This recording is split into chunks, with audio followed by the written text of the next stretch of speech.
আগে জাতীয় নির্বাচনের পক্ষে যে যুক্তি দিলেন রিজভী, এদিকে কিছু হলেই আসিফ মাহমুদকে দায় দিয়ে দাও। জানাবো বিদেশিদের নজর নির্বাচনের দিকে, অংশগ্রহণমূলক নির্বাচনের মাধ্যমে স্থিতিশীলতা চায় সব দেশ। এবং সর্বশেষ জানাবো ইরানে মার্কিন হামলা, ক্ষয়ক্ষতি নিয়ে প্রশ্ন থাকলেও সবার জন্য জয় ঘোষণা ট্রাম্পের। শুনছিলেন সংবাদ শিরোনাম, এবারে বিস্তারিত। বিদেশিদের নজর নির্বাচনের দিকে, অংশগ্রহণমূলক নির্বাচনের মাধ্যমে স্থিতিশীলতা চায় সব দেশ।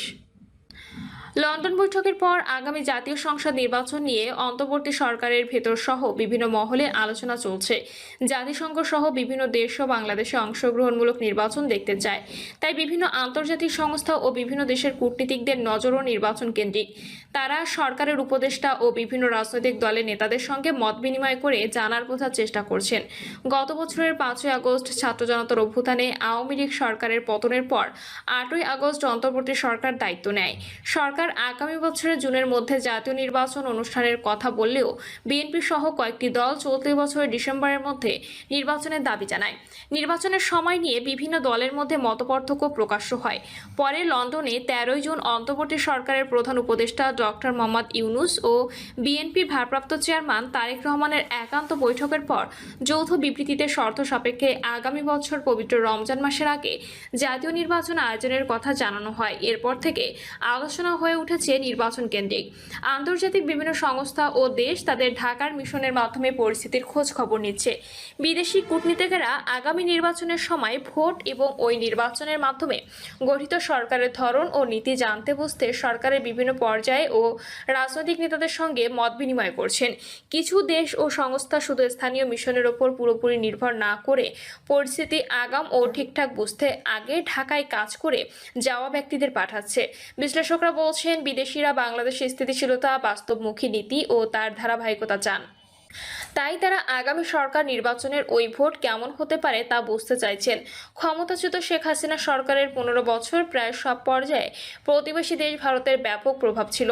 বর্তমানে ভারত বিরোধী প্রচার থাকায় নির্বাচনের পর সম্ভাব্য নতুন সরকারের বিদেশ নীতি কী হতে পারে তার ধারণা পাওয়ারও চেষ্টা করছেন বিদেশি কূটনীতিকেরা। কূটনৈতিক বিশ্লেষক ও বাংলাদেশ এন্টারপ্রাইজ ইনস্টিটিউটের প্রেসিডেন্ট এম হুমায়ুন কবির আজকের পত্রিকাকে বলেন, বিদেশিদের অনেকেই আমাদের সঙ্গে যোগাযোগ করছে, কথা বলছে, পরিস্থিতি কোন দিকে যাচ্ছে, নির্বাচন কখন কিভাবে হতে পারে তা সবাই বুঝতে চায়। যুক্তরাষ্ট্রে বাংলাদেশের সাবেক এই রাষ্ট্রদূত বলেন, বাংলাদেশের ভবিষ্যৎ নিয়ে বিশ্বব্যাংক, ইউরোপীয় ইউনিয়ন, যুক্তরাষ্ট্র, যুক্তরাজ্য, জাপান, চীন সহ সবার ভাবনা প্রায় একই রকম। চিন্তার ধরনে কিছুটা পার্থক্য থাকলেও ভারতও এদের সঙ্গে আছে। চীন, বিএনপি, জামায়াত ইসলামী, জাতীয় নাগরিক পার্টি সহ বিভিন্ন দলের নেতাদের সঙ্গে বেইজিং ও কুনমিয়ংয়ে কমিউনিস্ট পার্টি অব চায়নার কেন্দ্রীয় ও আঞ্চলিক নেতাদের বৈঠকের আয়োজন করেছে। বিএনপির মহাসচিব মির্জা ফখরুল ইসলাম আলমগীর স্থায়ী কমিটির কয়েকজন সদস্য সহ একটি প্রতিনিধি দল চীন সফরে রয়েছে। বিভিন্ন অনুষ্ঠানে উপস্থিত কয়েকজন বিদেশি কূটনীতিকের আলাপকালে বলেন,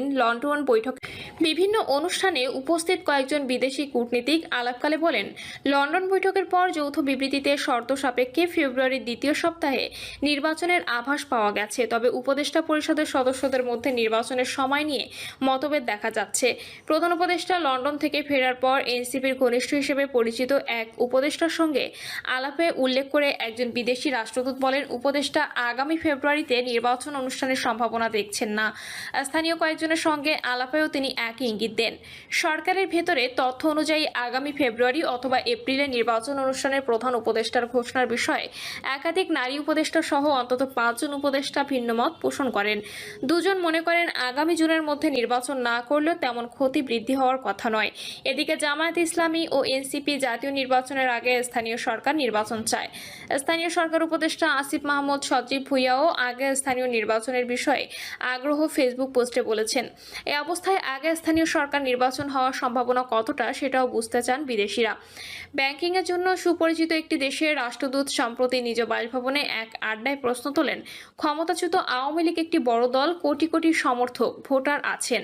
দুর্নীতি ও হত্যার অভিযোগে দলটির কিছু নেতার সাজা ও তারা নির্বাচনে অযোগ্য ঘোষিত হতে পারেন। কিন্তু দলের কার্যক্রম নিষিদ্ধ থাকলে নির্দোষ নেতাদের কি প্রার্থী দেওয়ার সুযোগ ও ব্যালট পেপারে নৌকা প্রতীক থাকবে? তিনি বলেন, অংশগ্রহণমূলক বলতে যদি কোনো দলের নির্বাচন প্রতিদ্বন্দ্বিতার সুযোগ থাকা না থাকা বোঝায়, তাহলে দলটির কোটি কোটি সমর্থকের মতামত এই নির্বাচনে কিভাবে প্রতিফলিত হতে পারে?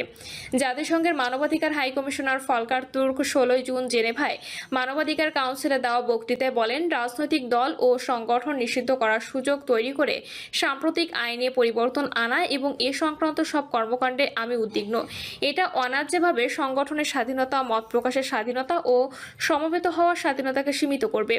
অন্তর্বর্তী সরকার ও রাজনৈতিক দলগুলোর মধ্যে সংলাপের মাধ্যমে অগ্রগতি হচ্ছে উল্লেখ করে তিনি সংস্কারের ক্ষেত্রে অর্থবহ অগ্রগতির আহ্বান জানান, যাতে অবাধ ও অংশগ্রহণমূলক নির্বাচনের পরিবেশ তৈরি করা যায়। পূর্ব এশিয়ার একটি প্রভাবশালী দেশের হয়ে 6 বছর আগে দায়িত্ব পালন করে যাওয়া এক কূটনীতিক গত সপ্তাহে নীরবে ঢাকা সফর করেন।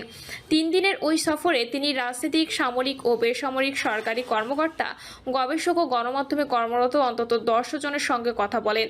তার প্রশ্ন, এপ্রিলে নির্বাচন অনুষ্ঠানের ঘোষণার 7 দিনের মধ্যে কেন ফেব্রুয়ারিতে সময় ঘোষণা করা হলো? ভারতে অবস্থান করা শেখ হাসিনার কোনো প্রভাব কি আগামী নির্বাচনে থাকবে? ওই কূটনীতিকের দেশ থেকে বাংলাদেশের অবকাঠামো ও শিল্প খাতে ভালো বিনিয়োগ আসে। নিজ দেশের স্থানীয় উদ্যোক্তাদের সঙ্গে আলাপের বিষয়টি উল্লেখ করে তিনি বলেন, ব্যবসা ও বিনিয়োগের জন্য স্থিতিশীলতা দরকার। নির্বাচনের মাধ্যমে নতুন সরকার আসার আগ পর্যন্ত অনেকে নতুন বিনিয়োগে রাজি হচ্ছে না। বাংলাদেশ এন্টারপ্রাইজ ইনস্টিটিউটের প্রেসিডেন্ট হুমায়ুন কবির বলেন, বিদেশিরা দেখেছেন বাংলাদেশে একটি বড় রাজনৈতিক পরিবর্তন হয়েছে। এই পরিবর্তনের আকাঙ্ক্ষা গণতান্ত্রিক। কিভাবে এই আকাঙ্ক্ষা পরবর্তী সময়ে জারি রাখা যায় সেটা তাদের আগ্রহের জায়গা। তার মতে, গণতন্ত্র থাকলে অন্তর্ভুক্তিমূলক রাজনৈতিক, অর্থনৈতিক ও সামাজিক ব্যবস্থা চালু থাকার সুযোগ তৈরি হয়। এই অন্তর্ভুক্তিমূলক মানে শুধু দল নয়, রাজনৈতিক পরিচয়, অর্থনৈতিক অবস্থা, ধর্ম ও লিঙ্গ নির্বিশেষে ব্যক্তি ও নাগরিক সমাজের সবার জন্য অন্তর্ভুক্তিমূলক ব্যবস্থা হতে হলে নির্বাচনের পাশাপাশি অর্থনীতিকেও চাঙা করতে হবে। আগামী নির্বাচন নিয়ে বিদেশিদের আগ্রহের বিষয়ে নির্বাচন বিশেষজ্ঞ ও নির্বাচন কমিশনের সাবেক অতিরিক্ত সচিব জেসমিন টুলি গতকাল বলেন, সব নির্বাচনেই বিদেশিদের কম বেশি আগ্রহ থাকে। কিছু হলে আসিফ মাহমুদকে দায় দিয়ে দাও। ঢাকা দক্ষিণ সিটি কর্পোরেশনের নগর ভবনে আন্দোলনরত কর্মচারীদের ওপর হামলার ঘটনার সঙ্গে সংশ্লিষ্টতার অভিযোগ অস্বীকার করে স্থানীয় সরকার উপদেষ্টা আসিফ মাহমুদ সজীব ভুঁইয়া বলেছেন, কিছু হলেই আসিফ মাহমুদকে দায় দিয়ে দাও। আজ নগর ভবনে কর্মচারীদের দুই পক্ষের সংঘর্ষের ঘটনাটি হামলা বলে আখ্যা দেন বিএনপি নেতা ইশরাক হোসেন। তিনি একই সঙ্গে এর সঙ্গে উপদেষ্টা আসিফ মাহমুদ যোগসাজশের অভিযোগ তুলে বলেন, হামলাকারীদের সঙ্গে স্থানীয় সরকার উপদেষ্টার ঘনিষ্ঠতা রয়েছে। এর পরিপ্রেক্ষিতে এই ফেসবুক পোস্টে উপদেষ্টা আসিফ মাহমুদ বলেন, এর আগেও একবার আন্দোলনরত দুই গ্রুপ মারামারি করে মাথা ফাটায়। আজও একই ঘটনার পুনরাবৃত্তি ঘটেছে। দখলকৃত নগর ভবনে প্রভাব বিস্তারকে কেন্দ্র করেই দুই গ্রুপের সংঘর্ষ। উপদেষ্টা আসিফ আরও বলেন, এর আগেও নগর ভবনের দরজায় তালা লাগিয়ে সামনে দাঁড়িয়ে বলেছেন, আসিফ মাহমুদ সিটি কর্পোরেশনের কার্যক্রম বন্ধ করে দিয়েছে। কিছু হলেই আসিফ মাহমুদকে দায় দিয়ে দাও। নিজ দলের কতিপয় ব্যক্তি যারা প্ররোচিত হয়ে আন্দোলনের ট্রাপে পড়ার দায়ও আসিফ মাহমুদকে দিয়ে দাও। আগে জাতীয় নির্বাচনের পক্ষে যে যুক্তি দিলেন রিজভী। স্থানীয় সরকার নির্বাচনের আগে জাতীয় নির্বাচন অনুষ্ঠানের দাবি জানিয়ে এর পক্ষে যুক্তি তুলে ধরেছেন বিএনপির সিনিয়র যুগ্ম মহাসচিব রুহুল কবির রিজভী। এ বিষয়ে দলের অবস্থান তুলে ধরে তিনি বলেছেন, আমাদের বক্তব্য স্পষ্ট, প্রথমে জাতীয় নির্বাচন হতে হবে। একটি নির্বাচিত সরকারের অধীনে যদি স্থানীয় নির্বাচন হয়, সে নির্বাচনের গ্রহণযোগ্যতা বাড়বে। যারা নির্বাচিত হবেন তারা দেখাবেন যে নির্বাচিত সরকারের অধীনে নির্বাচন সুষ্ঠু হতে পারে। 16 থেকে 17 বছর মানুষ ভোট দিতে পারেনি, সেই কারণে জাতীয় নির্বাচন আগে হওয়া বাঞ্ছনীয়।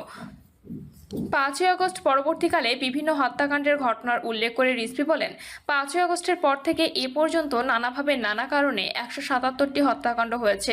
যারাই এ সমস্ত হত্যাকাণ্ডের সঙ্গে জড়িত তারা যে দলেরই হোক, যে মতেরই হোক, সরকারের উচিত আইনের মাধ্যমে তাদের বিচার করা। সরকার আইন শৃঙ্খলা দেখবে, কোন পার্টির রং দেখবে না। কে ক্ষমতাশীল ব্যক্তি, কে ক্ষমতাশালী ব্যক্তির নয়, কে ধনী কে গরিব এটা বিবেচনা করবে না। তাদের উচিত কারা অপরাধ করছে তাদের চিহ্নিত করে করে আইনের আওতায় আনা। অন্তর্বর্তীকালীন সরকারের উদ্দেশ্যে রিজভী বলেন, অন্তর্বর্তীকালীন সরকারের কাছে মানুষ আইনের শাসন প্রত্যাশা করে। আপনারা দৃষ্টান্ত রেখে যাবেন, যাতে করে নির্বাচিত সরকার আসলে আপনাদের ভালো দৃষ্টান্তগুলো চিহ্নিত করে আরও ভালো কিছু করার চেষ্টা করে। কেন এই সময় এসে এত খুন জখম হবে, কেন এত ডাকাতি, চুরি, হত্যাকাণ্ড চলবে, এসব বিষয়ে অন্তর্বর্তীকালীন সরকারকে আরও বেশি তৎপর হতে হবে।